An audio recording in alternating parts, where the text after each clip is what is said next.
நம்ம வாழ்க்கையில ஒரு விஷயம் கிடைக்குதுன்னா பல விஷயங்களை இழந்தாதான் ஒரு விஷயத்தை பெற முடியும். ஏம்பா உங்கள்கிட்ட வண்டி வாங்க சொல்ல பேட்டரி மட்டும் 3 வருஷம் வாரண்டி கொடுத்தல வாரண்டி சொன்னேன். அதை விட பேட்டரி மட்டும் 3 வருஷம் வாரண்டி தர. ஆனா இங்க கடவுளுக்கே எக்ஸ்பிரி டேட் இருக்குண்ணா.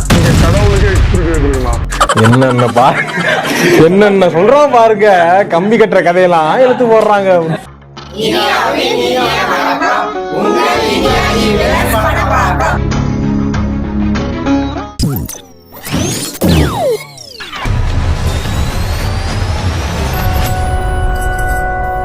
கடவுளுக்கு போய் எக்ஸ்பீரியன்ஸ் சொல்லிக்கிறேன். கடவுளுக்கு எப்படி எக்ஸ்பீரியன்ஸ் கொடுக்க முடியும்? கடவுளுக்கு எக்ஸ்பீரியன்ஸே கிடையாது. கடவுள் எங்க இருப்பாரு? எல்லா இடத்துலயும் இருப்பாரு. கடவுள் எங்கெங்கெல்லாம் இருக்காரோ அந்த எல்லா இடத்துலயுமே ஆற்றல் அப்படிங்கிறது ஒண்ணு இருக்கு. ஆற்றல் இல்லாம அது எனர்ஜி. இந்த எனர்ஜி இல்லாம எந்த ஒரு அணுவுமே அசையாது. சிம்பிளா ஒரு விஷயம் சொல்லவா? இங்க ஒரு பென் இருக்கு.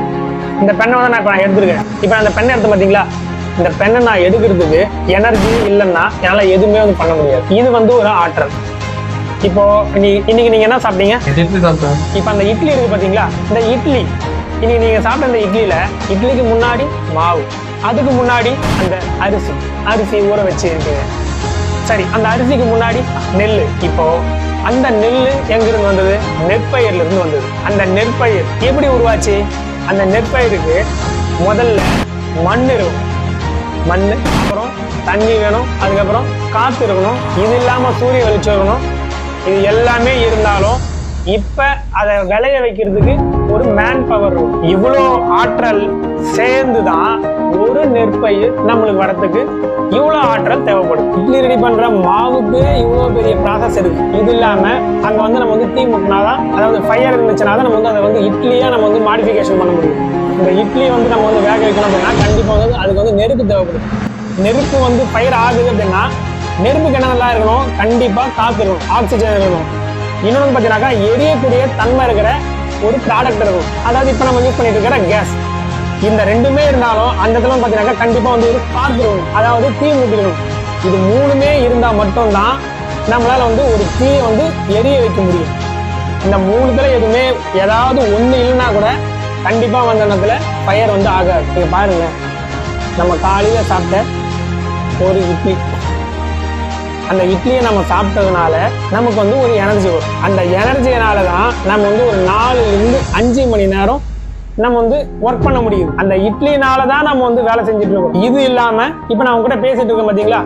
எனர்ஜி. எந்த எனர்ஜி?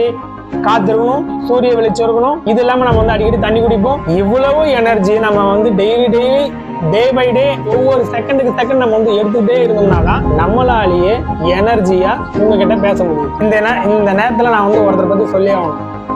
Mister Sivajothi sir. அவர் வந்து எங்களுக்கு 7th படிக்கும் போது சயின்ஸ் டீச்சர். ஒவ்வொரு சாப்டருமே பார்த்தீங்கன்னாக்கா ப்ராக்டிக்கலாக வந்து சொல்லி தருவார். இத்தனைக்கும் நான் படித்தது கவர்மெண்ட் பாய்ஸ்.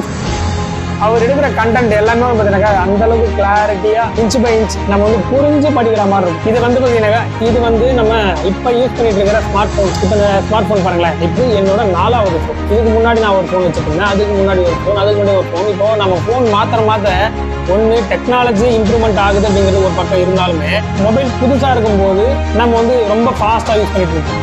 2 வருஷம் 3 வருஷம் 4வது வருஷம் நம்ம வந்து யூஸ் பண்ணும்போது அதனுடைய ஸ்பீட், அதனுடைய திறன் அப்படிங்கிறது பார்த்தீங்கன்னாக்கா கம்மியாக ஆரம்பிக்கும். இப்போ இது விட்டுங்களேன். இப்போ நம்ம வந்து கடிகாரம் யூஸ் பண்ணுறோம் இல்லைங்களா? கடிகாரம் யூஸ் பண்ணுற இந்த செல்லு வாங்கின புதுசெல்லாம் கரெக்டாக தான் வந்து ஓடிட்டு இருக்கும்.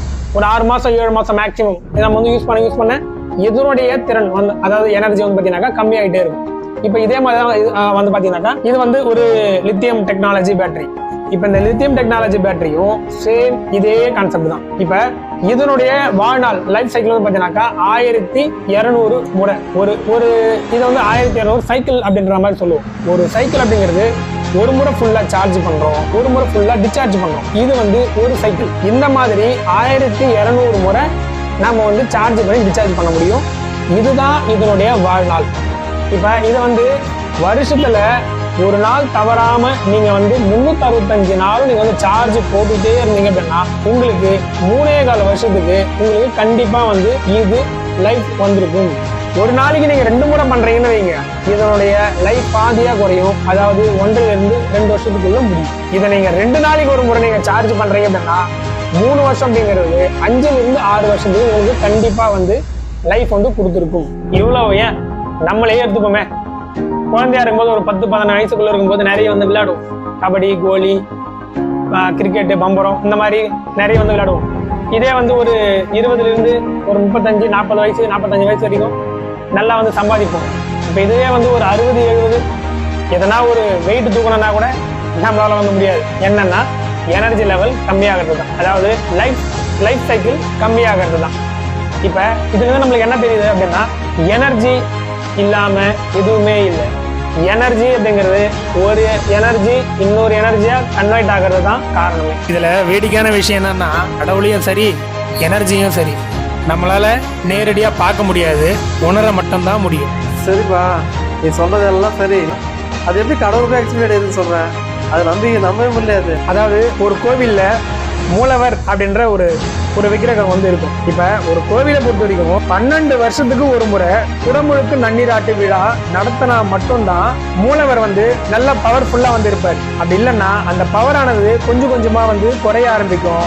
அந்த கோவிலுக்கு வர ஜனங்களோட அளவு வந்து பாத்தீங்கன்னாக்கா குறைய ஆரம்பிக்கும். இது ரெண்டு விதத்துல நம்ம வந்து எடுத்துக்கலாம். இப்ப கோவிலுக்கு வந்து ஒரு குடமுழுக்கு நன்னீராட்டு விழா நடக்குது அப்படின்னா அங்க நிறைய மக்கள் வந்து ஒண்ணு கூடுவாங்க. கோவில் இருக்கு அப்படிங்கிறது தெரியும். நிறைய பேர் திரும்ப அந்த கோவிலுக்கு வர ஆரம்பிப்பாங்க. அது வந்து ஒரு பாசிட்டிவ் வைப் வந்து அங்க வந்து உண்டாக்கும். அந்த பாசிட்டிவ் வைப் நமக்கு இருந்து கடவுளுக்கும் போகும், கடவுளுக்கு இருந்து நமக்கும் வரும். இந்த ஒரு விஷயம் நடக்கணும் அப்படிங்கிறதுனாலதான் ஒவ்வொரு கோவிலையுமே 12 வருஷத்துக்கு ஒரு முறை குடமுழுக்கு நன்னீராட்டு விழா அப்படிங்கிறது வந்து நடக்குது. கடவுளுக்கே 12 வருஷத்துக்கு ஒரு முறை எக்ஸ்பைரி டேட் இருக்குது அப்படின்னும் போது ஒரு பேட்டரிக்கு 3 வருஷம் வாரண்டி தரதுல என்னன்னா தப்பு இருக்கு. நீங்க இதுக்கு மேல நிறைய விஷயங்கள் தெரிஞ்சுக்கணும்னு விருப்பப்படுறீங்க அப்படின்னா இனியா ஈவிலர் யூடியூப் சேனலை மறக்காம சப்ஸ்கிரைப் பண்ணுங்க. உங்களுக்கு வேற ஏதாச்சும் டவுட் இருந்ததுன்னா கமெண்ட் பாக்ஸ்ல கமெண்ட் பண்ணுங்க. இந்த வீடியோ உங்களுக்கு பிடிச்சிருந்ததுன்னா லைக் பண்ணுங்க.